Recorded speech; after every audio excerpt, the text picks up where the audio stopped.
देश में न हिंदू खतरे में है, न मुसलमान, न सिख, न ईसाई, न जैन, न बौद्ध, न ब्राह्मण, न क्षत्रिय, न वैश्य, न शूद्र, न दलित, न आदिवासी, वनवासी, न SC ST। देश में खतरे में है देश का बचपन, देश की जवानी, देश का वर्तमान और देश का भविष्य, देश की प्रकृति, देश की संस्कृति और सभ्यता, देश की अखंडता और संप्रभुता। इसलिए मैं इस समय सबसे बड़ा कोई देश का मुद्दा मानता हूं तो ये कि देश का बचपन कैसे बचे। कुछ लोग देश का बचपन का इस्तेमाल कर रहे हैं आंदोलन में। यदि देश का बच्चा जो भी प्राइमरी स्कूल में पढ़ रहा है, आप उसको आंदोलन में धकेल देंगे तो बच्चे पढ़ेगा कब? उसको पता ही नहीं कि आंदोलन क्या होता है।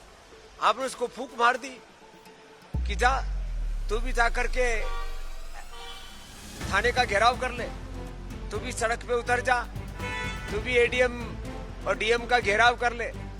छोटे बच्चों को आंदोलनों में नहीं धकेलना चाहिए, पूरी दुनिया में कहीं नहीं है। आंदोलन ये अभिभावकों का उत्तरदायित्व है बच्चों के लिए, और जब बच्चे एडल्ट हो जाते हैं तब उनको अपने अधिकारों के लिए संघर्ष करना चाहिए और अपने कर्तव्यों के पालन के लिए भी प्रतिबद्धता उनके अंदर बढ़नी चाहिए।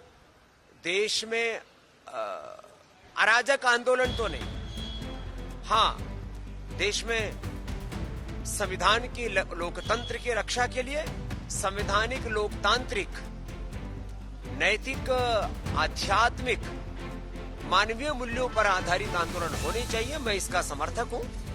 आंदोलन के नाम पर अनार्की, अराजकता भी नहीं होनी चाहिए और बच्चों का आंदोलन में इस्तेमाल नहीं होना चाहिए। हाँ इतना जरूर है कि देश की शिक्षा की, चिकित्सा की सही दिशा होनी चाहिए और देश की शिक्षा, चिकित्सा व्यवस्था को लेकर के बहुत गहरे प्रश्न हैं, उनका समाधान होना चाहिए। और ये मानता हूं कि इसमें सरकारों का भी बहुत बड़ा उत्तरदायित्व है, लेकिन इसमें यह भी मानता हूं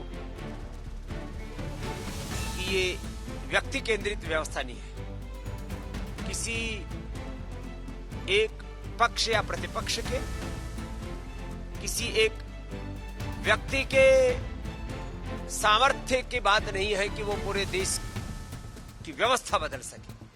इसके लिए 3 स्तर पर जागरूकता चाहिए। एक सामाजिक जागरूकता, एक राजनीतिक जागरूकता, तीसरी प्रशासनिक रूप से जागरूकता। जो लोग बड़े उत्तरदायित्वों में हैं उन सबको सामूहिक रूप से समझना होगा कि इस देश के सामने जितने भी बड़े प्रश्न हैं, बच्चों को लेकर के, युवाओं को लेकर के, नौकरियों को लेकर के, देश के भविष्य को लेकर के, प्रकृति पर्यावरण को लेकर के, सभी दिशाओं से देश को उन्नत बनाने के लिए सभी लोगों को पुरुषार्थ करना पड़ेगा।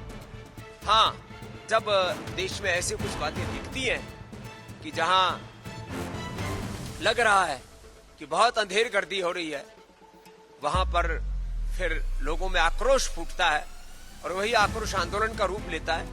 और मैंने कहा मैं आंदोलन में भी अनार्की, अराजकता का समर्थक नहीं हूं, लेकिन शांतिपूर्ण आंदोलनों से तो देश की को आजादी भी मिली और जब जब भी देश में आवश्यकता होती है तब लोकतांत्रिक, संवैधानिक तरीके से आंदोलनों का हमारा संविधान ही हमें अधिकार देता है।